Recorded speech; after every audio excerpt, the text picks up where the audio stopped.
Schevone Johnson, Head of Analyst Relations here at NiCE. Joining me is Julie Osk of Julie Osk Advisory. And Julie, thank you so much for joining us here on the NiCE TV set. Thanks for having me. So we're going to talk a bit about kind of what's going on in the CX space. You've talked to so many CX leaders, you've seen so many different messages around innovation. What are the messages that you are hearing that are things that maybe years ago you never thought would have been coming to the forefront? Thank you for having me. And I think what's always interesting about customer experience and where I operate, which is at the intersection of technology and with consumers, is there's always in my lifetime of working, there's always been like this next thing. It was the internet and computers and mobile and cloud, and now there's this thing called Gen AI that's come around.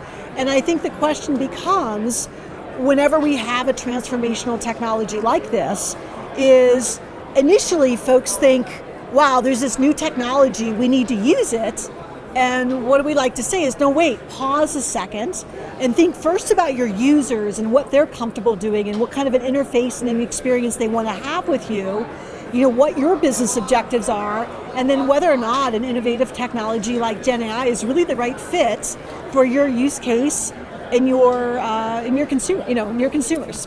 When you're talking to businesses, are you finding that message is resonating with them to try to take that step back and recollect their thoughts?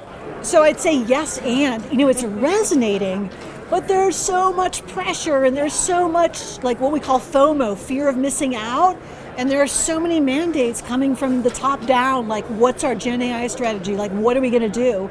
And it feels to me a lot like 15 years ago when the first iPhone came out, and everyone's like, well, what are we doing with mobile? We need an app. We've got to go build an app. And now there's a lot of, okay, we have to do something with Gen AI. And I wouldn't say it's a panic. I mean, it's very real that this is a technology that's coming out. It's very fast and it's very powerful, but we need to do smart things with the technology. And what's next for you? What are you currently working on? What are the things keeping you up at night? I think a lot of the focus right now with Gen AI, there's a few things that are going on. I think on one hand, we see a lot of this is what Gen AI can do, so it's a very supply-side driven conversation. It can summarize, it can classify, it can analyze, it can write code. So let's go out and find some use cases for what it can do. So on one hand, what we want to do is flip the conversation and say, well, what is it that the user needs, or what does the consumer need, and what can Gen AI give the consumer that they want?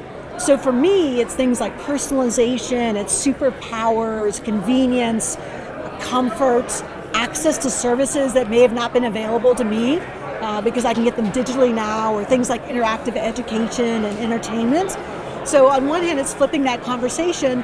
And I think the other thing we're really working on is developing frameworks so that people can make smart decisions about when and how to use this technology. Julie, thank you so much for sharing your time today. We look forward to hearing more insights as we continue this journey. Thank you very much.